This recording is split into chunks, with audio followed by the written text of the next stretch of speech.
கிறிஸ்துவுக்குள் பிரியமான தேவனுடைய விலையேறப்பெற்ற பிள்ளைகளே, கர்த்தராகிய இயேசு கிறிஸ்து நம்ம யாவரையும் ஆசீர்வதிப்பாராக. God bless you. பிரியமான கிரைஸ்ட் ரெவலேஷன் இந்த மெசேஜ் 360வது முறையாக யூடியூபின் வழியாக செய்தளிக்கும்படியாய் பரிசுத்த ஆவியான செய்த கிருபைக்காக பரிசுத்த ஆவியானவரை கோடி கோடியா ஸ்தோத்திரிக்கிறேன். இந்த செய்தியினுடைய தலைப்பு, உள்ளே அழைக்கப்பட்டவர்கள் யார் என்பதை குறித்து பரிசுத்த ஆவியனுடைய செய்தியை பரிசுத்த ஆவியனுடைய துணையோடு பரிசுத்த ஆவியானவர் பேசப்போகிற வார்த்தைகளை கேளுங்கள். முழுமையாய் பாருங்கள். முழு ஆசீர்வாதங்களை பெற்றுக்கொள்ளுங்கள். அநேகருக்கு அனுப்புங்கள். தயவு செய்து நீங்களாம் உண்மையான கிறிஸ்தவர்களா இருப்பீர்கள் சொன்னால் முழுமையாய் பார்த்து முழு ஆசீர்வாதங்களை பார்த்து அநேகருக்கு அனுப்புங்கள். ஏனென்று சொன்னால் கிறிஸ்துவினுடைய உபதேசங்கள் இவைகள். என்னுடைய சொந்த கருத்தோ, என்னுடைய சொந்த வியாக்கியானமோ, என்னுடைய சொந்த வெளிப்பாடோ கிடையாது.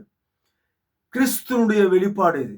ஆகவே இந்த செய்திகளை முழுமையாய் பாருங்கள். கடைசி கால செய்தி இது. தேவனால் உரைக்கப்பட்ட வார்த்தைகள். ஆகவே இந்த செய்தியினுடைய தலைப்பு, உள்ளே அழைக்கப்பட்டவர்கள் யார் என்பதை குறித்து வேதத்தின் அடிப்படையில் நாம் பார்க்க போகிறோம். சரி, நீங்கள் ஆதியாகமம் எழுதின புத்தகத்திலே 6ஆம் அதிகாரத்திலே நீங்கள் 1லிருந்து நீங்க முழுசா வாசித்து பாருங்க. ரொம்ப அற்புதமான ஒரு வார்த்தை. அந்த வார்த்தை ஆதியாகமத்தில் இருக்கிற 6ஆம் அதிகாரத்தில் இருக்கிற அந்த வார்த்தை ஜீவனுள்ள வார்த்தை, உயிருள்ள வார்த்தை. மீண்டுமாக அது இந்த உலகத்திலே நடக்க போகிறது என்று வேதம் சொல்லுகிறது. ஆகவே அது நடந்து விட்டதா இல்லை நீ நடக்க போகிறதா என்பதை குறித்து நம் வேதத்தின் வழியிலே நாம் பார்க்க போகிறோம். நீங்கள் ஆதியாகமம் 6ஆம் அதிகாரம் 1ஆம் வசனத்திலிருந்து முழுசா வாசிங்க. நான் அங்க எடுத்து ஒரு முக்கியமான வார்த்தைகளை குறித்து உங்களிடத்துல பேசுகிறேன். 1ஆம் வசனத்தை நான் வாசிக்கின்றேன். மனுஷர் பூமியின் மேல் பெருக துவங்கி அவர்களுக்கு குமார்த்திகள் பிறந்த போது, எப்படி இந்த பூமியில ஆதாம் காலத்திலிருந்து அப்படியே நீங்க வாசிக்க போனாக்கா, ஆதாம் காலத்திலிருந்து மனுஷர்கள் பெருகினார்கள், மனுஷிகள் பெருகினார்கள். அப்படி தோங்கின பொழுது என்ன நடக்குது அப்படின்னு பாத்தீங்கன்னாக்கா, 5ஆம் வசனம் சொல்லுது, மனுஷருடைய அக்கிரமம் பூமியிலே பெருகினது. பாத்தீங்களா? இந்த பூமியில மனுஷிகள் பெருகின பொழுது அக்கிரமம் பூமியிலே பெருகினது என்றும், அவன் இருதயத்து நினைவுகளின் தோற்றமெல்லாம் நித்தமும் பொல்லாததே என்று கர்த்தர் கண்டார். இருதயத்துல தோற்றமெல்லாம் நித்தமும் பொல்லாதவைகளாகவே இருக்கிறது. பொல்லாத காரியத்தையே அந்த ஆதாம் காலத்திலே தோன்றின மக்கள் செஞ்சார்கள் என்பதை கர்த்தர் கண்டுட்டார். பொல்லாத இருதயம், பொல்லாத மனிதர்கள், பாவம் மிகவும் பெருகிருச்சு, அக்கிரமம் மிகவும் பெருகிருச்சு. பூமியானது தேவனுக்கு முன்பாக 11ஆம் வசனம், பூமியானது தேவனுக்கு முன்பாக சீர்கெட்டதா இருந்தது. பூமி கொடுமையினால் நிறைந்திருந்தது. பார்த்தீங்களா? பிகினிங்க ஸ்டார்டிங்லே பூமி அக்கிரமத்தினாலே நிறைந்திருந்தது, சீர்கெட்டதா இருந்தது, கொடுமையினாலே நிறைந்திருந்தது. அந்த காலத்துல பாத்தீங்கன்னாக்கா நோவா மட்டும் இருக்கிறாரு. நோவா இந்த இப்ப வாசிக்கிற இப்படியே பாத்தீங்கன்னா நோவா இருக்கிறாருங்க. இந்த நோவா ஜீவித்து கொண்டிருந்த அந்த காலத்துலதான், அந்த தலைமுறையில தான் இப்படியெல்லாம் இருந்தது என்று தேவன் கூறுகிறார் வேதத்தின் மூலியமாக. ஆனா இதற்கு முன்பாக யோனோக்குன்னு ஒருத்தர் இருந்தார். எத்தனோ கோடி மக்கள் இருந்தாங்கன்றது எனக்கு தெரியல, வேதத்திலையும் சொல்லப்படல. இப்ப எப்படி மக்கள் இருக்கிறாங்களோ, இந்த இந்தியாவில் கிட்டத்தட்ட 5 கோடி மக்கள் நினைக்கிறேன், அப்படியாக ஆதாம் காலத்திலும் இருந்திருப்பார்கள். உலகமெங்கும் மக்கள் இருந்திருக்கிறார்கள். அல்லேலூயா. ஆகவே கோடிக்கணக்கான மக்கள் இருந்திருக்கிறார்கள் ஆதாமின் காலத்திலே. அந்த கோடி நல்லா சிந்திக்கணும் பிரியமானவர்களே, அருமையான கிறிஸ்துவ நண்பர்களே, அருமை சகோதரிகளே, ஸ்தாபன ஊழியக்காரர்களே, மனவாட்டி ஊழியக்காரர்களே, நன்றாக புரிந்து கொள்ளுங்கள். அத்தனை கோடி மக்கள் மத்தியில ஒரே ஒருத்தர் தான் யோனோக்கு சொல்லக்கூடிய ஒரு தேவனுடைய மனுஷன் தேவனோடு சஞ்சரித்து கொண்டிருக்கையில் காணாமல் போய்விட்டான். அதை பத்தி நம்ம பேச வேணாம், அதுக்கப்புறம் இன்னொரு நாளைக்கு பேசலாம் பரிசுத்தாவி துணியோடு. இப்ப இந்த சப்ஜெக்ட் நம்ம பேசுறோம். இப்ப இந்த நோவா காலத்துல சீர்கெட்டதா இருந்தது, அக்கிரமம் பெருகினது என்று வேதத்திலே வாசிக்கிறோம். 12ஆம் வசனத்தை பாருங்கள். தேவன் பூமியை பார்த்தார், இதோ அது சீர்கெட்டதா இருந்தது, மாமிசமான யாவர் பூமியின் மேல் தங்கள் வழிகளை கெடுத்துக் கொண்டிருந்தார்கள். யாவரும் தங்கள் வழிகளை கெடுத்துக் கொண்டிருந்தார்கள். நீங்க ஆதியாகமம் 4ஆம் அதிகாரம் கடைசி வசனத்தை வாசித்து பாருங்க. அந்த கடைசி வசனத்தை வாசிங்கனாக்கா கர்த்தரை தொழுது கொள்ள ஆரம்பித்தார்கள் ஜனங்க.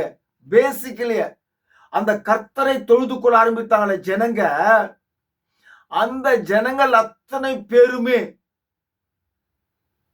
அக்கிரமம் செய்த ஜனங்கள் தான்.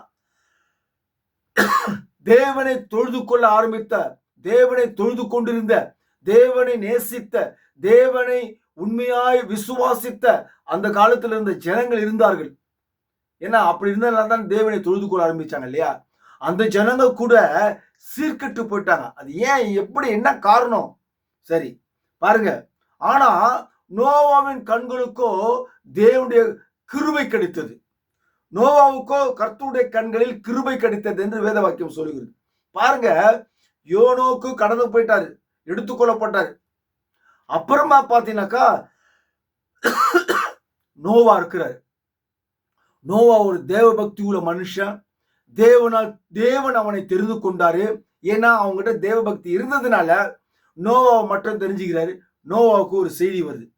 அப்பொழுது தேவன் நோவாவை நோக்கி, மாமிசமான யாவரின் முடிவும் எனக்கு முன்பாக வந்தது, அவர்களாலே பூமி கொடுமையினால் நிறைந்தது, நான் அவர்களை பூமியோடு கூட அழித்து போடுவேன். நீ ஒரு கொப்பேர் மரத்தால் உனக்கு ஒரு பேழையை உண்டாக்கு என்று கர்த்தர் கட்டளையிட்டார். தேவன் அவனுக்கு கட்டளையிடப்படியே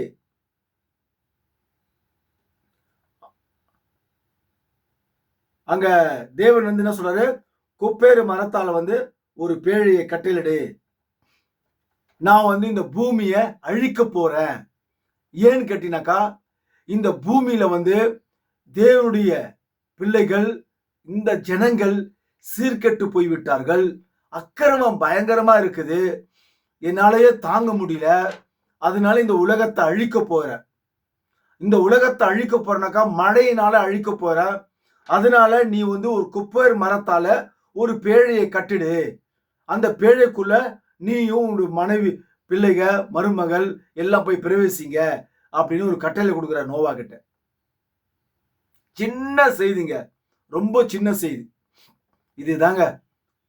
அப்புறம் பாருங்க 16ஆம் வசனத்துல, தேவன் அவனுக்கு கட்டளையிட்டபடியே ஆணும் பெண்ணுமாக சகல மாமிச ஜந்துக்களும் உள்ளே பிரவேசித்தன. அப்பொழுது கர்த்தர் அவனை உள்ளே விட்டு கதவை அடைத்தார். எத்தனை கோடி மக்கள் இருந்தாங்கன்னு நமக்கு தெரியல கரெக்டா. ஆனா அத்தனை கோடி மக்கள் மத்தியில நோவாவை மட்டும் இந்த உலகத்தில் இருந்து அவனை தனியே பிரித்து அந்த பேழைக்குள்ளாக உள்ளே அழைத்து கொண்டார் தேவன். அப்போ அந்த நோவா காலத்துல 8 பேர் மாத்திரமே உள்ளே அழைக்கப்பட்டார்கள் பேழைக்குள்ளாக.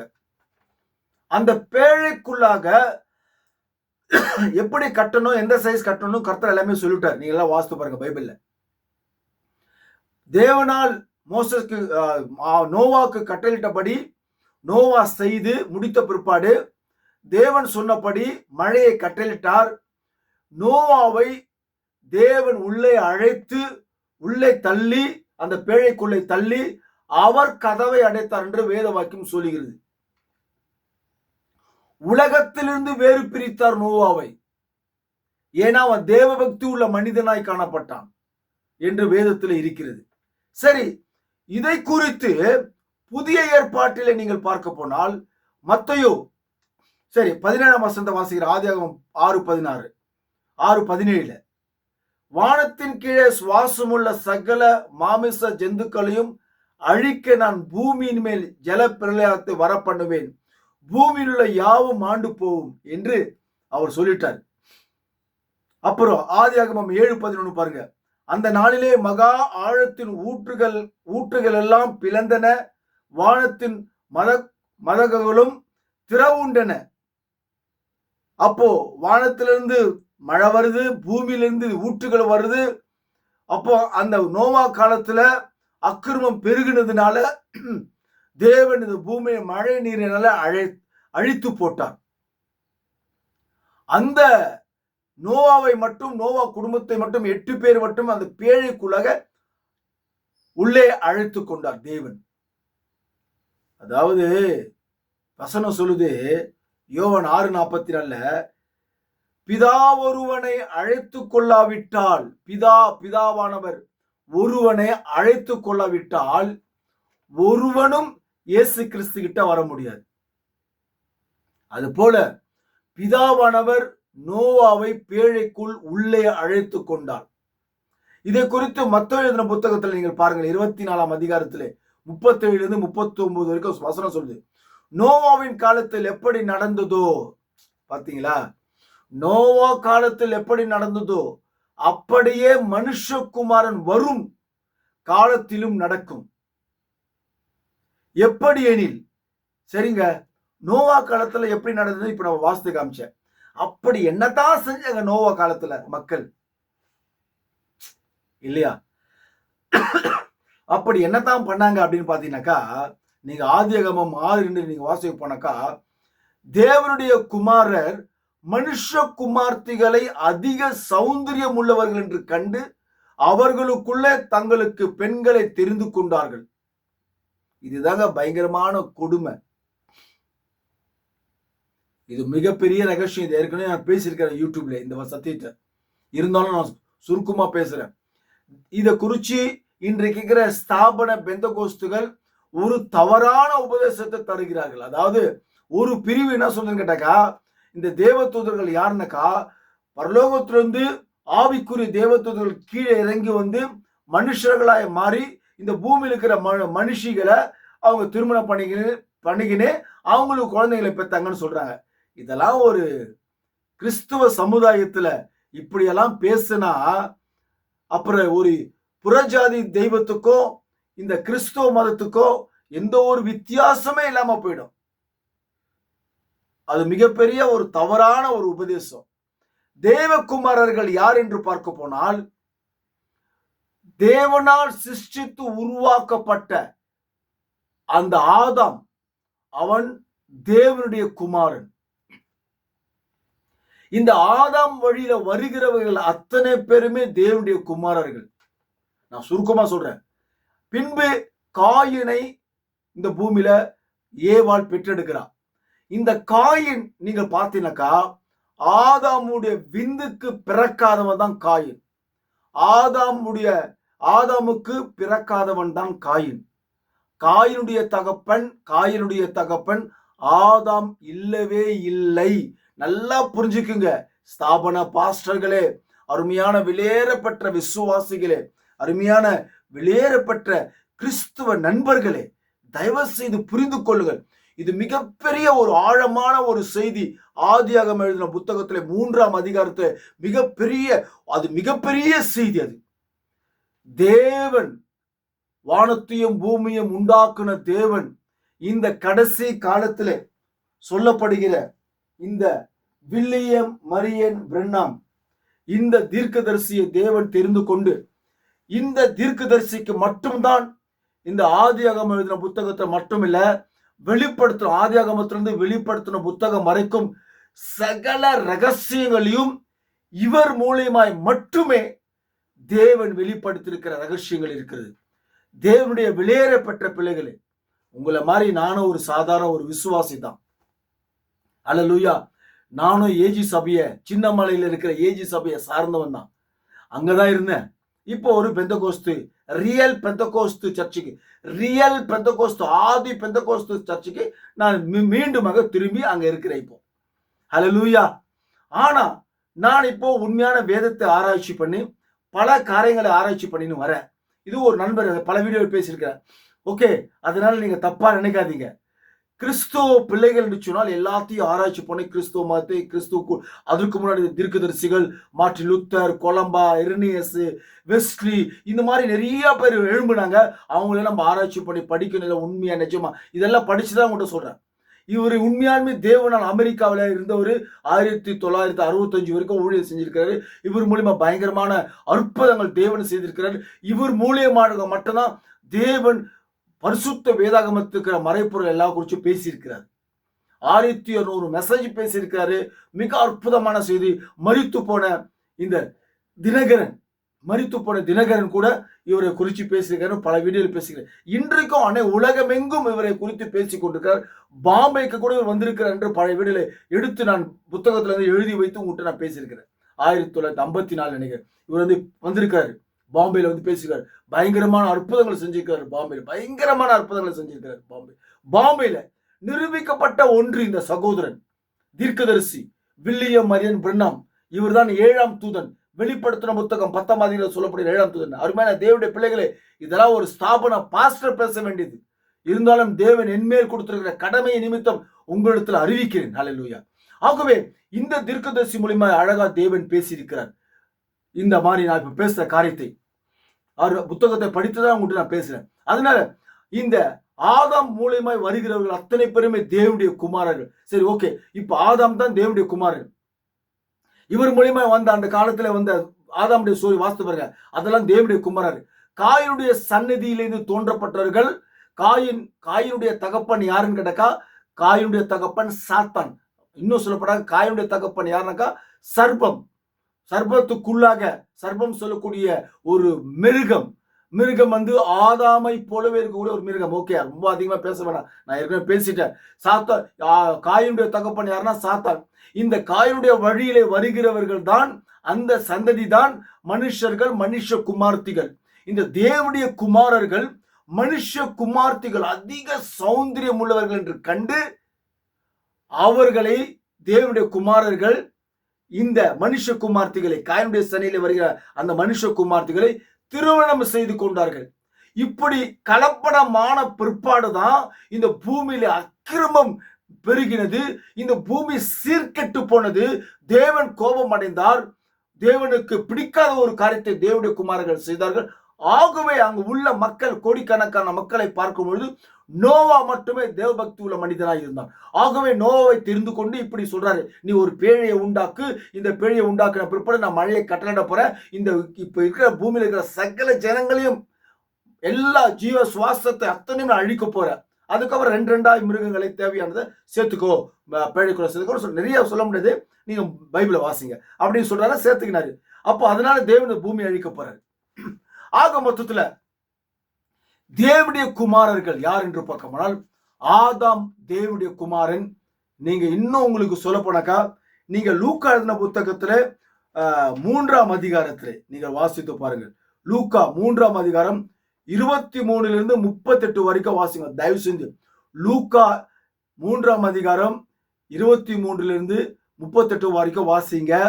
அங்க தேவனுடைய குமாரர்களை குறித்து மொத்த சரித்திரமா வந்துடும். அங்க பாத்தீங்கன்னாக்கா காயினுடைய பேர் வராது.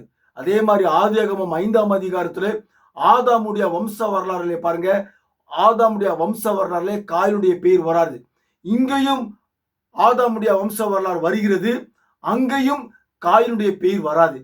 ஏன் காயினுடைய பேர் வராதுன்னு கேட்டாக்கா, ஆதாமுக்கு பிறக்காதவன் காயின், ஆகவே வராது. அங்க சாத்தானுக்கு பிறந்தவன் தான் காயின். சரிங்க, விட்டுருங்க, அதை பத்தி ரொம்ப ஜாஸ்தி பேச வேணாம், ஏன்னா டைம் ஆடும். இது பெரிய சப்ஜெக்ட் இது. ஆகவே இந்த தேவனுடைய குமாரர்கள் மனுஷ குமார்த்திகளை திருமணம் செய்தபடினாலே அக்கிரமம் பெருகி போயிற்று. அந்த நிகழ்ச்சி, அந்த தேவனுடைய குமாரர்கள் செய்த அதே காரியத்தை இந்த கடைசி நாட்களிலும் அப்படியே நடக்கும். அக்கிரமம் பெருகி போகும், பூமியில அக்கிரமம் இருக்கும், பூமியை சீர்கட்டு போகும் என்று இந்த காலத்திலும் கூட மீண்டுமாக நடக்கும் என்று வேத வாக்கியம் சொல்கிறது. எப்படி எனில் மத்தேயு 24:38 இப்போ வர, எப்படி எனில் ஜல பிரளயத்துக்கு முன்னே, மழை வருவதற்கு முன்ன, ஜலம் வருவதற்கு முன்னே காலத்திலே நோவா பேழைக்குள் பிரவேசிக்கும் நாள் வரைக்கும், நோவா பேழைக்குள் உள்ளே அழைப்பதற்கு முன் வரைக்கும் பேழைக்குள் போவதற்கு வரைக்கும் என்ன பண்ணாரு? ஜனங்கள் புசித்தும் குடித்தும் பெண் கொண்டும் பெண் கொடுத்தும் ஜல பிரளயம் வந்து அனைவரும் வாரிக்கொண்டு போகும் மட்டும், அவங்களாம் ஜலம் வந்து அத்தனை பேரும் வாரிக்கொண்டு போக மட்டும் உணராதிருந்தார்கள். அப்படியே மனுஷகுமாரன் வரும் காலத்திலும் நடக்கும். தேவனுடைய விலையேறப்பெற்ற பிள்ளைகளே, எப்படி நோவா காலத்துல நோவா பிரசங்கித்த 120 வருஷம் பிரசங்கித்தார் என்று சரித்திரம் சொல்லுது. அந்த நோவா சிறிய பிரசங்கம் தான் பண்ணாரு. மழை வரப்போது, இடி வரப்போது, மின்னல் வரப்போது, புயல் வரப்போது, மழை வானத்திலிருந்து கொட்ட போது, அதனால தான் நான் பேழையை உண்டாக்குற, சீர்கட்டு போற ஜனங்களே மனம் திரும்புங்க, தேவனை ஏற்றுக்கொள்ளுங்க, பேழைக்குள் வந்துருங்க, காப்ப உள்ளே வாருங்க, பேழைக்குள் வாருங்க, உலகத்தை விட்டு உள்ளே வாருங்க, நான் உங்களை எல்லாம் அழைக்கிறேன், வாங்க உள்ள வாங்க என்று அவர் 120 வருஷம் பிரசங்கம் பண்ணாரு. பாருங்க, வசனம் சொல்லுது, ஜலப்பிரயாணம் வந்து அனைவரும் வாரிக்கொண்டு போக மட்டும் உணராத இருந்தார்கள். எப்படி நோவா காலத்துல அந்த ஜனங்கள் உணராமல் இருந்தார்களோ, இந்த கடைசி நாட்களிலும் கூட கிறிஸ்தவர்கள் சொல்லிக் கொண்டிருக்கிற அநேக ஸ்தாபன பாஸ்டர்கள், அநேக இவாஞ்சலிஸ்டுகள், சுவிசேஷகர்கள், அநேக சகோதரிமார்கள் உணராமல் இருக்கிறார்கள். இந்த கடைசி காலத்துல அப்படியே நோவா காலத்துல என்ன நடந்ததோ மனுஷகுமாரன் வரும் காலத்துல அப்படியே நடக்கும் என்று சொல்லப்படுகிறது. ஆகவே மனுஷகுமாரன் வந்துட்டாருன்னு ஏற்கனவே பேசியிருக்கிறேன். மீண்டுமாக இந்த செய்திக்காக மீண்டுமாக நான் பேச வேண்டியதா இருக்கிறது. ஆகவே மனுஷகுமாரன் இந்த பூமியிலே இந்த இயேசுவாகிய மனுஷகுமாரன் இந்த பூமியில மீண்டும் வந்துட்டார் என்று சொன்னா அது நடந்துருச்சுன்னு அர்த்தம். ஆனால் வேதத்தின் அடிப்படையிலே ஆராய்ச்சி செய்யும் பொழுது இந்த கிறிஸ்துவாகிய மனுஷகுமாரன் இந்த பூமியிலே வந்து விட்டார். ஏன் கேட்டாக்கா, நோவா காலத்துல என்ன நடந்ததோ அது மீண்டுமாக இப்போ நம்ம ஜீவித்துக் கொண்டிருக்கிற இந்த காலகட்டத்திலே மீண்டுமாக நடந்து கொண்டு இருக்கிறது. சரி, இதை குறித்து தேவனுடைய விலையேறப்பட்ட பிள்ளைகளே, இதை குறித்து அருமையான இந்த வில்லியம் மரியன் பெண்ணம் சொல்லக்கூடிய அவருடைய செய்தி என்ன சொல்லுகிறது? பரிசுத்த ஆவியானவர், கிறிஸ்துவானவர் இவருக்குள் திரைமறைக்கப்பட்டு என்ன பேசியிருக்கிறார் செய்தி என்பதை குறித்து சிலவற்றை எழுதி வைத்திருக்கிறேன். நான் உங்களிடத்தில் வாசிக்க ஆசைப்படுகிறேன். தயவு செய்து முழுமையாய் நீங்கள் கேளுங்கள், முழு ஆசீர்வாதங்களை பெற்றுக்கொள்ளுங்கள், கவனியுங்கள். அந்த நாளிலே புருஷனுடைய இருதயம் மிகவும் குளிர்ந்து தேவனிடத்திலிருந்து விலகி போனது. அந்த காலத்துல, நோவா காலத்துல புருஷனுடைய தேவனுடைய குமாரருடைய இருதயங்கள் குளிர்ந்து தேவபக்தி இல்லாமல், எப்போ ஆரம்பத்துல தேவபக்தி உள்ள ஜனங்களாய் கர்த்தரை தொழுது கொள்ளும் பொழுது எப்படி ஒரு முழு தேவபக்தி இருந்ததோ அப்படியே போக போக போக அவங்களுடைய இருதயங்கள்லாம் அப்படியே குளிர்ந்து போய்விட்டது. இன்றைக்கும் கூட ஒரு ஒரு ஒரு ஒரு புறஜாதி தெய்வத்தை வணங்கி கொண்டிருக்கிற அந்த மக்களே கிறிஸ்துவ மதத்துக்கு வரும்போது, கிறிஸ்துவை ஏற்றுக்கொண்ட பொழுது பக்தியா வருவாங்க. அப்புறம் அப்படியே ஒரு 10 வருஷம் 5 வருஷம் சர்வீஸ் ஆன பிற்பாடு அவங்க உள்ளெல்லாம் அப்படியே குளிர்ந்து போயிடும். மீண்டுமாக ஏற்கனவே ஒரு ஸ்பாவம் அவங்களுக்குள் இருக்கும். கிறிஸ்துவை ஏற்றுக்கொண்ட பிற்பாடு அந்த ஸ்பாவம் வந்து அவங்களுக்கு கொஞ்ச நாள் போயிடும். அவங்க உள்ளங்கள்லாம் குளிர்ந்து போடும். இவ்வளவுதானா பைபிள்னா, இப்படிதானே இயேசுநாதரு அப்படின்னு அவங்களுக்குள்ள அப்படி ஒரு மனத்தாட்டு வந்த பிற்பாடு இவங்களை விட்டு போன சகலமும் மீண்டும் வந்துருது அவங்க உள்ளத்துல. அப்படி மீண்டும் வந்த பிற்பாடு தான் அவங்க என்ன பண்றாங்க கேட்டாக்கா, அக்கிரமத்தை செய்யறாங்க, அநியாயத்தை செய்யறாங்க. கிறிஸ்தவர்கள் எல்லாம் மீண்டும் ஸ்பாவம்லாம் இன்றைக்கு மாறல. சில பேர் சொல்றாங்க, நான் ஸ்பாவம்லாம் மாத்திட்டாங்க, நல்லா இருக்கிறேன். சரி, அப்படி சொல்லக்கூடிய மக்கள் இருந்தாங்கன்னா கர்த்தருக்கு ஸ்தோத்திரம், கர்த்தர் உங்களை ஆஸ்வதிப்பார். ஆனா இன்றைக்கு கிறிஸ்துவ மத ஸ்பாவம் மாறல. ஏன் நான் சொல்றேன்னு கேட்டாக்கா, நோவா காலத்துல என்ன நடந்ததோ மனுஷகுமாரன் காலத்துல அப்படியே கடுகளவு மாறாம இருக்கிறாங்க. எப்படி அந்த பேழைக்குள்ளாக 8 பேர் மற்றும் உள்ளே அழைக்கப்பட்டார்களோ, இப்போ இருக்கிற இந்த மனுஷகுமாரன், இந்த பூமிக்கு வந்த இந்த மனுஷகுமாரன் காலத்திலும் எத்தனை மக்கள் இந்த உலகத்திலிருந்து பிரித்தெடுக்கப்பட்டு பேழைக்குள், ஒரு பேழை இருக்கிறது இன்றைக்கு இப்போ ஒரு பேழை இருக்குது, அந்த பேழைக்குள் உள்ளே அழைக்கப்பட்டார்கள் என்று எனக்கு தெரியாது. ஆனால் ஆராய்ச்சி பண்ணி வச்சிருக்கிற பரிசுத்த ஆவி துணையோடு அதை குறித்து நான் உங்களிடத்துல பேச ஆசைப்படுகிறேன். பரிசுத்த ஆவி துணையோடு ஆராய்ச்சி பண்ணி வச்சிருக்கிறேன். எத்தனை பேர் இந்த உலகத்தை விட்டு ஒரு பேழை இருக்கிறது, அந்த பேழைக்குள் இருக்கிறார்கள் என்று எனக்கு தெரியாது. அந்த பேழை என்னன்றது கூட எனக்கு தெரியாது. இந்த தீர்க்கதரிசி வில்லியம் பிரணாம் செய்தி சொல்லுகிறது. அதை தான் உங்கள்கிட்ட நான் பேச போறேன். அதுதான் இக்காலத்துக்குரிய கடைசி சாயங்கால வெளிச்சத்தில் வந்த சாயங்கால செய்தி. தேவனுடைய வெளியேறப்பட்ட பிள்ளைகளே, நல்லா புரிஞ்சுக்குங்க.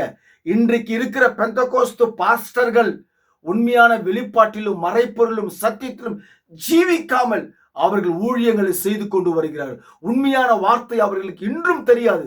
ஆனால் இந்த காலத்து கடைசி காலத்து அந்த நோவா காலத்துல எப்படி தேவன் நோவாவை தெரிந்து கொண்டு ஒரு செய்தியை கொடுத்தாரோ அதே போல இந்த கடைசி காலத்திலும் இந்த மனுஷனை 1965க்கு முன்னால இவர் ஊழியம் செய்தார். கிட்டத்தட்ட எத்தனை வருஷம் ஊழியம் நான் அப்பப்போ மறந்துடுறேன், மன்னிக்கணும் தயவு செஞ்சு. ஏன்னா நான் வேலைக்கும் போறேன், மறுபடியும் நைட்டு 1 மணிக்கு 12 மணிக்கு வர கொஞ்சம் நேரம் கிடைக்கும் போது தான் நான் பைபிளை பார்க்குறேன், இப்படி புத்தகங்களை வாசிக்கிறேன். அதனால் கொஞ்சம் மெமரி இருக்க மாட்டேங்குது, மெமரி லாஸ் கொஞ்சம் ஆட்களை அதில் மன்னிக்கணும். நான் இருந்தாலும் நான் சொல்றேன், எத்தனை வருஷம் ஊழியம் செஞ்சாருன்னு இன்னொரு முறை நான் சொல்றேன். ஆக இந்த தேவனுடைய மனுஷன் மூலியமா தேவன் பேசுகிற வார்த்தைகளை குறித்து தான் நான் உங்ககிட்ட பேசுறேன். ஆகவே இன்றைக்கு இருக்கிற கிறிஸ்தவர்கள் மீண்டுமாக நோவா காலத்தில் இருந்தது போல இவர்களும் கூட குளிர்ந்து போய்விட்டார்கள்.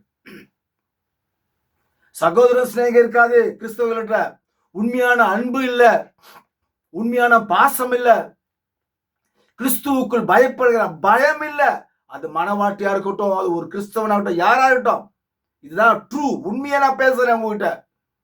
சரி பாருங்க, குளிர்ந்து தேவனிடத்திலிருந்து விலகி போன போது தேவபுத்திரர் மனுஷகுமார்த்திகள் மிகவும் சௌந்தரியம் உள்ளவர்கள் என்று கண்டபோது, கவனிக்கணும், அது பாலுணர்ச்சியின் முறைமையாக மாறினது. அது பால் உணர்ச்சியின் முறைமையாக மாறினது என்று தீர்க்கதரிசி பேசுகிறார். எப்படி? சௌந்தரியம் உள்ளவர்களாய் கண்டபோது.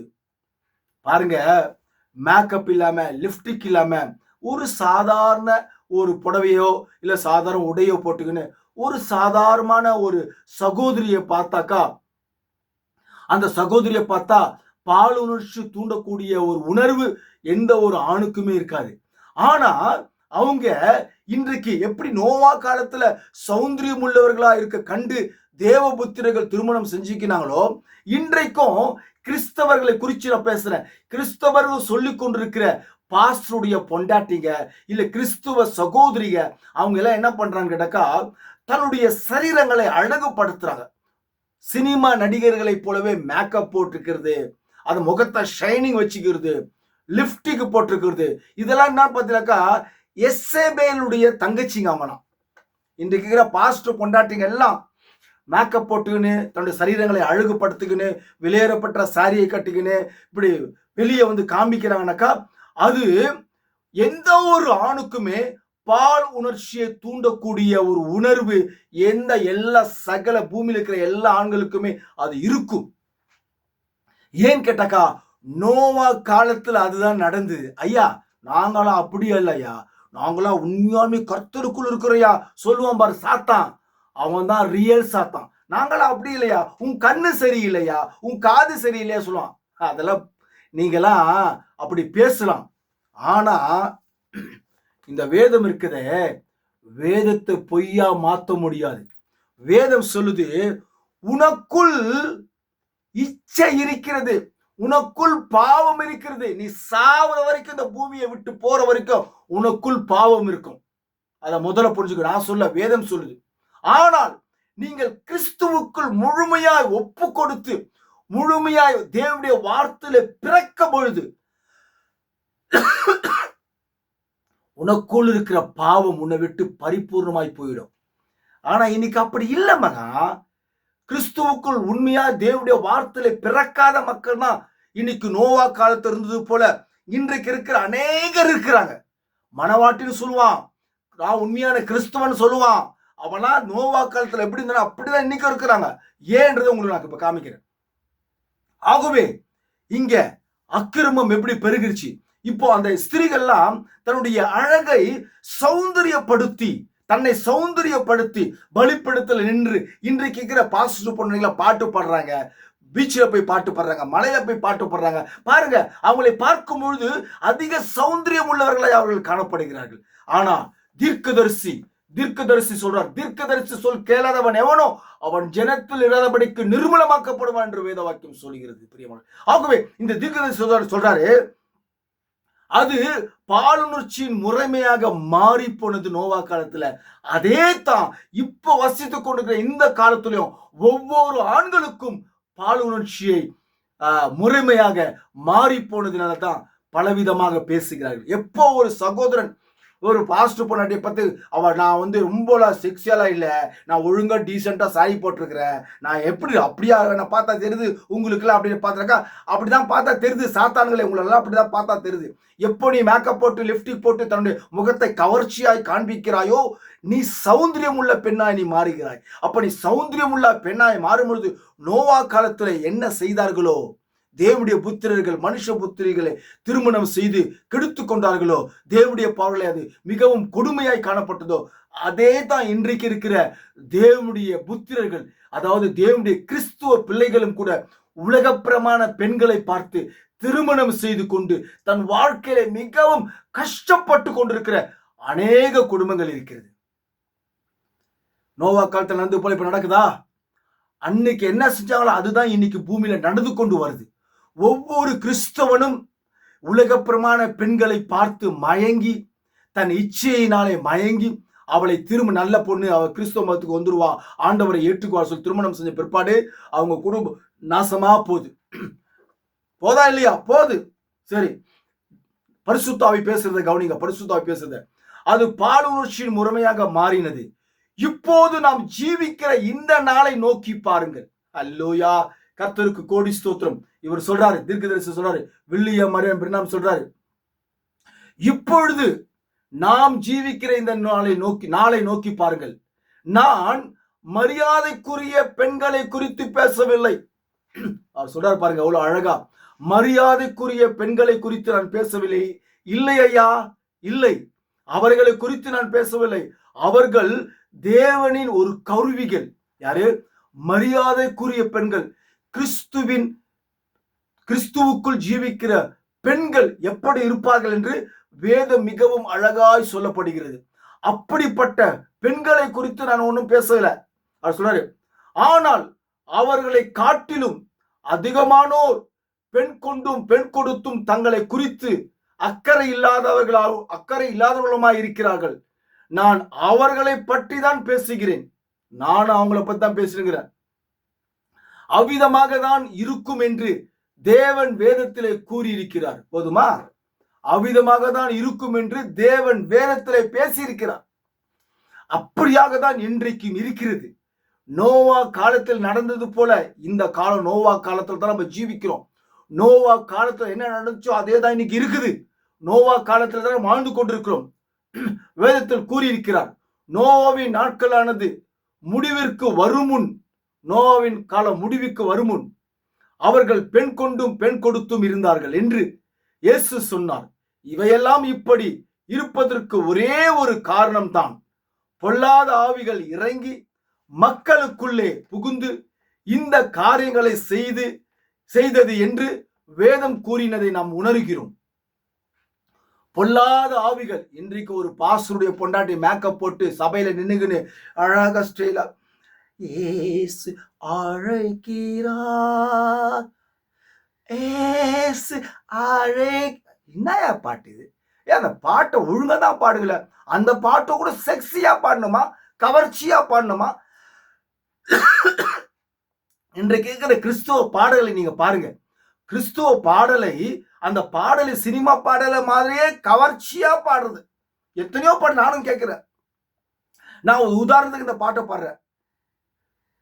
ஏசு அழைக்கிறார், இப்படியா பாடுவாங்க?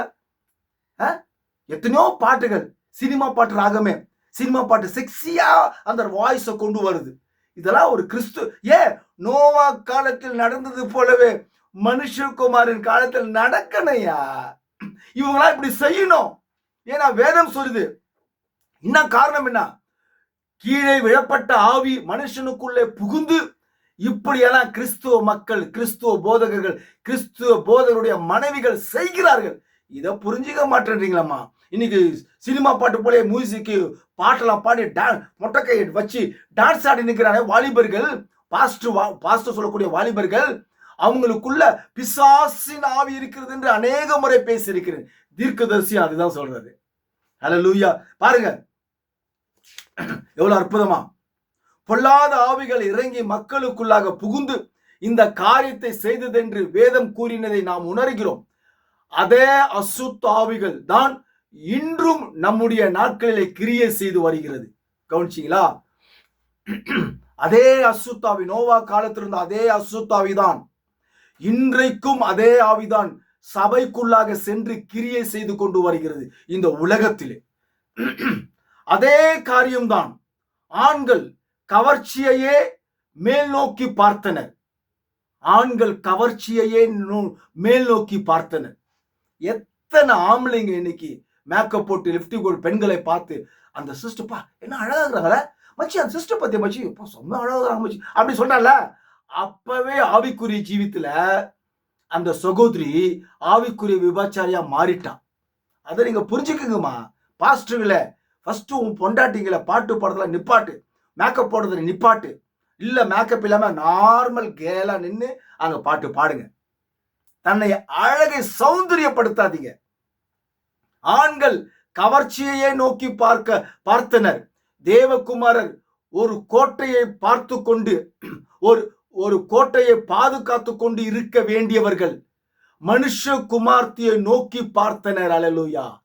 எப்படி நோவா காலத்துல தேவனுடைய குமாரர்கள் மனுஷ குமார்த்தியை நோக்கி பார்த்தார்களோ, இன்றைக்கும் அப்படியே தேவனுடைய குமார்கள் மனுஷ குமார்த்திகளை நோக்கி பார்க்கிறார்கள். ஆனால் கிறிஸ்தவர்கள் சொல்லிக் கொண்டிருக்கிற கிறிஸ்தவ சகோதரிகள் மனுஷ குமார்த்திகளை போலவே இன்றைக்கு அவர்களும் மாறிவிட்டார்கள். அல்லேலூயா. மனுஷ குமார்த்திகளை அவர்கள் எப்படி எவ்வளவு கவர்ச்சியாயும் அழகாயும் இருந்தனர். அவர்களுக்கு மனைவிகளை தெரிந்து கொண்டனர். அவர்கள் பெண் கொண்டும் பெண் கொடுத்தும் வந்தனர். அந்நாளிலே ராட்சதர் பூமியிலே இருந்தார்கள். அந்த காலத்தில் தேவன் நோவா என்னும் பெயர் கொண்டவனை அழைத்தார். அவன் ஒரு சாதாரண மனிதன், விவசாயி. அவனுடைய சன்னதியில் அவன் தேவ பக்தியாய் இருந்த காரணத்தினால் அவன் அழைக்கப்பட்டான். அல்லேலூயா. எங்க? பேழைக்குள் அழைக்கப்பட்டான். பேழையை உண்டாக்கு என்னும் அந்த விஷயத்தில் தேவன் அந்த ஒரே மனிதனை தெரிந்து கொண்டார். அல்லேலூயா. எப்படி தேவன் அந்த நாட்களிலே அந்த ஒரே மனிதனை தெரிந்து கொண்டாரோ, இந்த உலகத்திலே சாயங்கால வெளிச்சத்திலே கடைசி காலத்திலே இந்த மனிதனை, இந்த நாட்களுக்கென்று கடைசியாக இந்த ஒரே ஒரு மனிதனை கடைசி தீர்க்கதரிசியாக தேவன் தெரிந்து கொண்டு இவர் மூலியமாக சகலத்தையும் பேசிவிட்டார் என்று சரித்திர புத்தகங்கள் கூறுகிறது. மன்னிக்கணும். ஏனெனில் அக்காலத்தில் பாவம் பெருகினது என்பதை நாம் காண்கிறோம். சாத்தானால் சிருஷ்டிக்க முடியாது, ஏற்கனவே சிருஷ்டிக்கப்பட்டதை கெடுக்க முடியும். இன்றைக்கு இருக்கிற தேவனால் சிருஷ்டிக்கப்பட்ட உருவாக்கப்பட்ட தாயின் வயிற்றில் உருவாக்கி பேர் சொல்லி அழைத்த அநேக சகோதரிகளை, கிறிஸ்துவ சகோதரிகளை சாத்தான் இந்த உலகத்திலே கெடுத்து கொண்டிருக்கிறான். அது போதகனுக்கே தெரியல. ஏன்னா உண்மையான ரியல் பாஸ்டரே கிடையாது. அருமையான விலையேற பெற்ற என் அருமை சகோதர போதகர்களே, தயவு செய்து முதலில் நீங்கள் மனம் திரும்புங்கள். இங்கு நாம் கவனிக்கிறோம், 100 ஆண்டுகளுக்கு முன்பு வாழ்ந்த பெண்களின் புகைப்படங்களை காணும்போது இப்போது காணப்படும் பெண்களின் அழகு முன்பு இருந்தது பெண்களின் அழகை எவ்வளவோ மிஞ்சிவிட்டது. சௌந்தரியம் உள்ள பெண்கள், அவர்களுடைய உடைகளும் நவீன போக்குமே அதுதான் அவருடைய அழகை எடுத்து காண்பிக்கிறது. இன்றைக்கு இருக்கிற பெண்களுடைய உடைகளை பாருங்கள், இன்றைக்கு இருக்கிற பெண்களின் அழகை பாருங்கள். எப்படி நோவா காலத்தில் காணப்பட்டதோ அப்படிதான் இருக்கிறது. இந்த பெண்கள் போடுற ஜாக்கெட்டை பாருங்க. சில பேர்லாம் ஜாக்கெட்டே போடுறதில்ல, மேல மட்டும் துணி போட்டு பின்னாடி ஒரே ஒரு நூல் மட்டும் சுருக்கு போட்டுடுறாங்க. இப்படிலாம் கிறிஸ்தவர்கள் இருக்கிறாங்க. நான் பார்த்திருக்கிறேன். அல்லேலூயா. பார்த்ததை குறித்து தான் உங்ககிட்ட நான் பேசுறேன். ஆனா அதே தான் தீர்க்கதரிசி சொல்றாரு. 100 ஆண்டுகளுக்கு முன்பாக இருக்கிற பெண்களின் புகைப்படத்தை பாருங்க. இன்றைக்கு இருக்கிற பெண்களை கவனிச்சு பாருங்க. அன்றைக்கு இருக்கிற பெண்களை காட்டிலும் இன்றைக்கு அதிக சௌந்தரியம் உள்ளவர்களாய் காணப்படுகிறார்கள். அல்லேலூயா. தேவனுடைய விலையேறப்பட்ட பிள்ளைகளை, சகோதரிகளே, மனம் திரும்புங்கள். எத்தனை வருஷம்? 50 வருஷம், 60 வருஷம், 70 வருஷம், அதுக்கப்புறம் நீ மண்ணுக்கு செத்து போயிட்டினா உன் ஆத்துமா சாவாது. அதை முதல்ல புரிஞ்சுக்கோ. உன் ஆத்துமா நரகம் போக கூடாது, உன் ஆத்துமா பரலோகம் போகணும் என்பதுதான் தேவன் விரும்புறார். ஆனா சாத்தான் விரும்புவது அவனுக்கு ஒரு இடம் இருக்குது, அங்கதான் கொண்டு போறன்னு அவன் விரும்புறான். சரி, எவ்வளவோ நவீன போக்குமே அதுதான் அவருடைய அழகை எடுத்து காண்பிக்கிறது. தேவகுமார்கள் மனுஷகுமார்த்தைகளை பார்க்கும் போது இச்சை உண்டாக்குகிறது. தேவகுமாரர் மனுஷகுமார்த்தைகளை பார்க்கும்போது இச்சை உண்டாக்குகிறது. ஆனால் நோவா அதை குறித்து மணிக்கணக்காக பிரசங்கம் செய்யாமல், அப்பா அப்பா அப்பா அப்பா இன்றைக்கு இந்த தீர்க்கதரிசி வில்லியம் மரியன் பெண்ணம் தீர்க்க சொல்றாரு, கண்ணுங்களா, சபையில 1 மணி நேரம் தேவனுடைய ஜனங்களுக்கு பிரசங்கம் பண்ணுங்க. நீங்க பேசுற அந்த 1 hour தான் அவர் சொல்லியிருக்கிறேன். நான் இப்ப உங்களுக்கு சொல்றேன், 1 hour 1.25 hour, அந்த 1.25 hour மிஞ்சி போன நல்ல பிரசங்கமா தான் 1.5 hour வச்சுங்க. ஃபார் எக்ஸாம்பிளுக்கு பிரசங்கம் பண்ணீங்கன்னா ஜனங்களுக்கு மண்டையில பதியும். இது ஏன் சர்ச்சையா? இஷ்டம் வந்தா கஷ்டம் வந்தா போய் அப்படின்னு ஒரு பாஸ்டர் சொல்றான்னு வச்சுங்களேன், அவளா ரியல் பாஸ்டே கிடையாது. அவளா பயங்கரமான டுபாக்கு ஒரு பாஸ்டர். அது மனவாட்டியா இருந்தாலும் சரி, அது ஸ்தாபனமா இருந்தாலும் சரி. இது ஏன் சர்ச்சையா? எப்போது இது ஏன் சர்ச்சையா, என் மக்கள் சொன்னானோ அப்பவே சாத்தான் உள்ள வந்துட்டான். அவன் பேசல, சாத்தான் பேசுறான் அவனுக்குள்ள இருந்து, பிசாசு பேசுறான் அவனுக்குள்ள இருந்து. டைம் ஆகி போச்சு, ஸ்தோத்திரம். ஆகவே இப்போ தீர்க்கதரிசி சொல்றாரு பாருங்க, நோவாதை குறித்து மணிக்கணக்கா பிரசங்கம் செய்யல. ஆனா இன்னைக்கு மணிக்கணக்கா ஜனங்களை உட்கார வச்சு பிரசங்கம் பண்றாங்க. அவனும் புயல் அடித்து தண்ணீர் வானத்திலிருந்து பொழிய போகும் நாள் வரப்போகிறது என்று எச்சரித்தான். அங்கு மழை நீர் இல்லை. அவனுடைய சுவிசேஷம் அக்காலத்து விஞ்ஞான தத்துவங்களுக்கு முன்பாக நிற்க முடியவில்லை. ஏனெனில் வானத்தில் மழை நீரே இல்லை. ஆகவே அவனை அவர்கள் பைத்தியக்காரன் என்றும் அழைத்தனர், பரியாசம் செய்தனர். அல்லேலூயா. தேவனுடைய விலையேறப்பட்ட பிள்ளைகளை பாத்தீங்களா பாருங்க. இப்ப எவ்வளோ தேவனுடைய பேசின செய்தி ரொம்ப நிறைய அற்புதமா எழுதி வச்சுக்கிறேன். இப்பவே 42 நிமிஷம் ஆயிடுச்சு. அதனால இதெல்லாம் ஸ்டாப் பண்ணிட்டு இன்னும் கொஞ்சம் ஷார்ட்டா உங்கள்கிட்ட பேசுறேன். நியாய தீர்ப்பின் தண்ணீர் ஒரு துளி வருவதற்கு முன் நோவா பேழைக்குள் சென்று விட்டான். உலகத்தை விட்டு உள்ளே வந்து சபைக்கு நோவா பேழைக்குள் சென்று விட்டான்.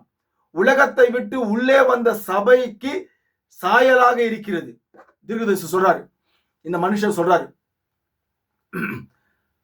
மேலும் மகிமையில் செல்வதற்கு, கிறிஸ்து என்னும் பேழைக்குள் செல்வதற்கு. அல்லேலூயா. நமக்கெல்லாம் ஒரு பேழைக்கு சொல்லல, கிறிஸ்து என்னும் பேழைக்குள் செல்வதற்கு சாயலாக வைக்கப்பட்டது. உலகத்திலே தப்பித்துக் கொள்ள பேழைக்குள் சென்றனர், பேழைக்குள் உள்ளே அழைக்கப்பட்டனர். கிறிஸ்துவோ பாதுகாப்பான பேழையாக இருக்கிறார். ஹல்லேலூயா. இந்த காலத்துல மிகப்பெரிய ஒரு பேழை, அந்த பேழை கிறிஸ்துவே மிகப்பெரிய பேழையா இருக்கிறார். பிள்ளைகளே, அற்புதமான வார்த்தைகளை கஷ்டப்பட்டு எழுதி வச்சிருக்கிறேன், அதனால பேச முடியல, ஏன்னா நேரம் கடந்து போயிடுச்சு. அதனால செய்தியை சுருக்கிட்டேன். கர்த்தருக்கு ஸ்தோத்திரம். என்ன செய்வது? சரி, கிறிஸ்துவே பாதுகாப்பான பேழையா இருக்கிறார். இதை நினைவில் கொள்ளுங்கள். கல்மழை, அக்கினி மற்றும் இருளில் உண்டான நியாய தீர்ப்பு எகிப்தை சூழ்ந்து கொள்வதற்கு முன்னரே இஸ்ரவேல் ஜனங்கள் கோசானுக்குள் பிரவேசித்தார்கள். அங்கே வெளிச்சம் இருந்தது. எகிப்தியர்களோ இருளில் அழிக்கப்பட்டனர். இந்த உலகம் அழிவதற்கு முன்பாக ஒரு தீர்க்கதரிசியை தேவன் அவருடைய மக்களுக்கு அனுப்பினார். மோசஸ். இந்த கடைசி நாட்களிலும் இந்த நோவா காலத்தில் வாழ்ந்து கொண்டிருக்கிற நாமும் கூட இந்த தீர்க்கதரிசியை அனுப்பி இருக்கிறார். அல்லேலூயா. தேவனுடைய விலையேறப்பட்ட அருமை சகோதரியே, சகோதரனே, நான் சொல்லுவது சத்தியம். இந்த கடைசி காலத்திலும் இந்த உலகம் அக்கினியால் அழிவுக்கு முன் ஒரு செய்தியுடன் வில்லியம் மரியன் பிரென்னாமை தீர்க்கதரிசியை அனுப்பியுள்ளார். அந்த சத்தத்தை கேட்டு உள்ளே வாருங்கள், தப்பித்துக் கொள்வார்கள். நண்பர்களே, அருமை சகோதரிகளே, சீக்கிரமாய் உள்ளே வாருங்கள். செய்திக்குள் வாருங்கள். செய்தியே கிறிஸ்துவாக இருக்கிறது. செய்தியே நமக்கு ஒரு பேழையாக இருக்கிறது. அக்கினியிலிருந்து தப்பித்துக் கொள்வோம். அல்லேலூயா. அங்க வேதத்துல நீங்கள் பார்க்கும்போது மோசஸ் வழிநடத்தின 20 லட்சம் ஜனங்கள் காணப்பட்டார்கள். அந்த 20 லட்சம் ஜனங்களிலே பாலும் தேனும் ஓடுகிற கானான் தேசத்துக்கு 2 பேர் மட்டும்தான் போனாங்க. நல்லா கவனிக்கணும், 2 பேர் தான் போனாங்க. யாரு? ஜேசுவாவும் காலேப்பும். நல்லா கவனிச்சுக்கிங்க தயவு செஞ்சு. எத்தனை கோடி மக்கள் இருந்தார்கள் என்று எனக்கு தெரியாது, வேதத்திலும் இல்லை. ஆனா இப்போ இருக்கிற எத்தனை கோடி, 5 கோடியா உலகத்துல, நம்ம இந்தியாவில் சொல்றேன், 5 கோடியா என்று சரியா மெமரியில மறந்துட்டு எழுதி வச்சிருந்தா மிஸ் பண்ணிட்டேன். ஓகே, 5 கோடி வச்சுங்க, ஃபார் எக்ஸாம்பிள் தோராயமா வச்சுங்க. அதே போல நோவா காலத்திலும் 5 கோடி மக்கள் இருந்திருப்பாங்க. ஓகே, சரி, ஓகே, 4 கோடின்னு கூட வச்சுங்க தோராயமா. 4 கோடி மக்கள் இருந்திருப்பாங்க, 5 கோடி மக்கள் இருந்திருப்பாங்க. ஆனா 2 பேர் தான் அந்த பாலும் தேனும் ஓடுகிற கானான் தேசத்துக்குள் உள்ளே அழைக்கப்பட்டார்கள். அல்லேலூயா. அதே போலதான் இன்றைக்கு கிறிஸ்து எனும் ஒரு பேழை இருக்கிறது. அதுதான் இக்காலத்துக்குரிய சாயங்கால வெளிச்சத்தின் செய்தியாக இருக்கிறது. அந்த பேழை தான் 1600 மெசேஜ் இந்த தீர்க்கதரிசி, இந்த வில்லியம் மரியம் பிரணாம் தீர்க்கதரிசி கொடுத்திருக்கிறார். அதுதான் மிகப்பெரிய ஒரு பேழை. அந்த பேழைக்குள்ளாக எத்தனை பேர் உள்ளே அழைக்கப்படுகிறார்கள் என்று எனக்கு தெரியாது. ஆனால் நல்லா கவனிக்கணும், எப்படி அந்த காலத்துல ஜேசுவாவும் காலேப்பும் 2 பேர் தெரிஞ்சுக்கினாங்களோ, இன்றைக்கு இந்தியாவில், தமிழ்நாட்டை பத்தி நான் பேசுறேன். தமிழ்நாட்டில் மட்டும் இந்த இந்தியாவிலேயே 2,78,00,000 கிறிஸ்தவர்கள் இருக்கிறாங்க. எழுதி வச்சிருக்கிறேன் தேவனுடைய பிள்ளைகளை.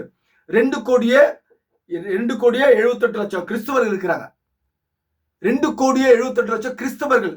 அது கேத்தலிக், புரோட்டஸ்டாண்ட், லுத்தரன் சபை, அந்த சபை, இந்த சபை, எத்தனையோ சபைகள் காணப்படுகிறது.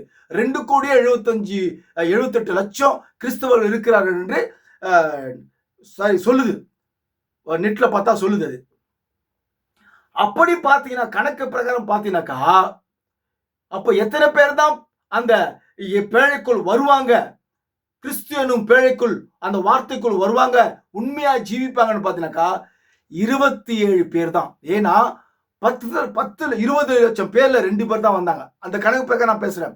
20 லட்சம் பேர்ல 2 பேர் தான் வந்தாங்க, ஜேசுவும் காலேப்பும். அதே போல 2,78,00,000 மக்கள் கிறிஸ்தவர்கள் இந்த இந்தியாவில் மட்டும் இருக்கிறாங்க சொன்னாக்கா 27 பேர் தான் கிறிஸ்து எனும் பேழைக்குள்ளாக அழைக்கப்பட்டிருக்கிறார்கள். அந்த கணக்கு பிரகாரம் பார்க்க போனாங்க.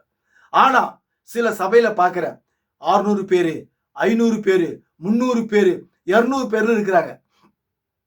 அத்தனை சபையிலையும் எத்தனை பேர் அந்த பேழைக்குள் உண்மையா இருக்கிறார்கள் என்று நான் அறியேன். ஹல்லேலூயா. ஆனால் கணக்கெடுக்க பார்க்க போனால் 27 பேர் தான் சொல்லப்படுகிறது. ஹல்லேலூயா. இன்னும் இவர் சொல்லப்படுகிற புத்தகத்திலே பார்க்க போனாக்கா 700 மனவாட்டிகள் தான் என்று சொல்லப்படுகிறது. ஹல்லேலூயா. மொத்தத்திலேயே என்னவோ அந்த 700ல நானா இருப்பேன்னு நான் விசுவாசிக்கிறேன். என் தேவன் என்ன செய்யறாரு எனக்கு தெரியல. ஹல்லேலூயா. நானும் அங்க போவேன் நம்புறேன். என் விசுவாசம் என்னை ரட்சிக்கும் என்று என் உள்ளத்தில் ஆழத்தில் விசுவாசிக்கிறேன். சரி, இக்காலத்திலே மனுஷகுமாரன் வந்து விட்டாரா என்று நீங்கள் பார்க்க போனால், நீங்கள் ஒரு புத்தகம் இவர் பேசியிருக்கிறார். அதான் அந்த புத்தகத்தின் பேர் 11ஆம் கட்டளை, 1960 மார்ச் 2ஆம் தேதி பேசியிருக்காரு. பக்கம் 32-33 இவர் பேசின இந்த வில்லியம் மரியம் பிரணாம் பேசின அந்த செய்தியில சிலவற்றை எழுதி வைத்திருக்கிறேன். அவர் சொல்றாரு, தீர்க்கதரிசி வில்லியம் மரியம் பிரணாம் ஒரு சர்ச்சில் பேசும்போது அவரும் சைலண்ட் ஆயிட்டாரு, மக்கள் எல்லாம் சைலண்ட் ஆனாங்க. அந்த சர்ச்சில் இருக்கிற மாடியிலிருந்து தேவன் பேசுகிற ஒரு வார்த்தை, தேவன் பேசின ஒரு வார்த்தை, ஆம், நான் என் ஊழியக்காரன் பிரணாமை அனுப்பியுள்ளேன், அவருடைய வாயில் என்னுடைய வார்த்தைகளை நான் வைத்திருக்கிறேன். இது கர்த்தர் உரைக்கிற வார்த்தை. இது அந்த புத்தகத்தில் சொல்லப்படுது. என் ஜனத்துக்கு கர்த்தராகிய நான் உரைக்கிறதாவது அவர் பேசுறாரு. நான் என் குமாரனை மரிக்கத்தக்க அனுப்பினேன். யாரு? இந்த இயேசு கிறிஸ்துவை அனுப்பினேன். என் ஜனங்களோ அவரை புறங்கணித்தார்கள். நானும் என்னுடைய குமாரன் பிரணாமை அனுப்பி இருக்கிறேன். இவர் குமாரன், இவரும் குமாரன், அவரும் குமாரன். இந்த குமாரன் தான் இந்த குமாரன் தான் இவருக்குள்ள வந்துட்டாரு. கிறிஸ்து ஆவியா இருக்கிற கிறிஸ்து ஒரு நடிகனின் ஆடையை இந்த கிறிஸ்துவானவர் உடுத்திக் கொண்டார். ஹல்லேலூயா. இந்த கிறிஸ்துவானவர் இந்த நடிகனின் இந்த ஆடையை அவர் உடுத்திக் கொண்டார். அதனாலதான் இன்னைக்கு மனவாட்டி சொல்லக்கூடிய நிறைய பேர் இருக்கிறாங்க. அவங்களுக்கே சரியா புரிஞ்சுக்க முடியல, அவங்களுக்கும் சரியா தெரியல. நானும் என்னுடைய குமாரன் பிரணாமை அனுப்பி இருக்கிறேன், உங்களுடைய நாளிலே உங்களிடத்தில் அவர் வந்திருக்கிறார். ஆகவே உங்களிடத்தில் அனுப்பியுள்ள என் ஊழியக்காரன் பிரணாமை கொண்டு நான் அவர்களை கடைசி நாளிலே நியாய தீர்ப்பேன். ஹல்லேலூயா. கிறிஸ்துவுக்குள் பிரியமானவர்களே, ஆகவே இக்காலத்திலே இந்த மனுஷகுமாரன் தான் இந்த மனுஷகுமாரன். ஹல்லேலூயா. நல்லா புரிஞ்சுக்குங்க பிரியமானவர்களே. இந்த மனுஷகுமாரன் திரைமறைக்கப்பட்டு இவருக்குள் வாசம் செய்தார். ஹல்லேலூயா. ஆகவே இந்த சரீரத்தை பார்த்துதான் இன்னைக்கு நிறைய பேர் நம்பாம இருக்கிறாங்க. இவர் தான் இவருக்குள்ள வாசம் செய்யறாரு. இது நிரூபிக்கப்பட்டது சொல்லியிருக்கிறார். ஹல்லேலூயா. அக்கினி ஸ்தம்பம் இவர் பிரசங்கம் பண்ணும்போது மேலே வந்தது. இவர் தான் கடைசி கால தீர்க்கதரிசி. இந்த தீர்க்கதரிசி செய்தியை கேட்காத ஒருத்தர் இருந்த அந்த பூமியில இருந்தான்னு கேட்டாக்கா அவனுக்கு பரலோகமே இல்லைன்னு செய்தி சொல்லப்படுகிறது. ஹல்லேலூயா. நான் சொல்லல, செய்தி சொல்லுது. அவருடைய வார்த்தையை வச்சு தான் சொல்லப்படுது. ஆகவே இந்த கடைசி நாட்களே இந்த நோவா காலத்தில் வாழ்ந்து கொண்டிருக்கிறோம். ஆகவே மனம் திரும்பி கிறிஸ்து இயேசுவின் உபதேசத்தை, கடைசி கால இவருடைய செய்திகளை ஏற்றுக்கொள்ளுங்கள், மனம் திரும்புங்கள். பரலோகம் நிச்சயம் நமக்கு உண்டு. எப்படி நோவா ஒரு சிறிய செய்தியை குறித்து பிரசங்கம் பண்ணும்பொழுது மக்கள் ஏற்றுக்கொள்ளாமல் இருந்தார்களோ, அதே தான் இக்காலத்துக்குரிய தீர்க்கதரிசியுடைய செய்தியை நானும் என்னை போல அநேக நண்பர்கள் பேசிக்கொண்டே இருக்கிறோம். எப்படி இந்த நோவா காலத்திலே மழை வாரி போகும் வரைக்கும் அவர்கள் உணராமல் இருக்கிறார்களோ, அதே போலதான் இன்றைக்கும் இருக்கிறார்கள்.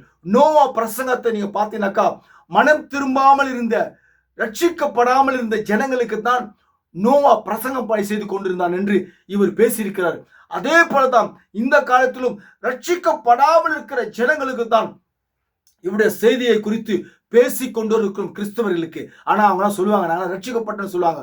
ஆனால் தேவனுடைய வார்த்தை சரித்திரம் உண்மையான சத்தியத்தின் பிரகாரமாக ரட்சிக்கப்பட்ட சொல்ற அத்தனை பேருமே இன்னும் ரியலாகவே அவங்க முழுமையாகவே ரட்சிக்கப்படவில்லை. அப்படிப்பட்ட ரட்சிக்கப்படாத பாஸ்டருங்க, ரட்சிக்கப்படாத விசுவாசிங்க மத்தியில் தான் இவருடைய செய்திகளை நான் கொஞ்சம் படிச்சு சொல்றேன்.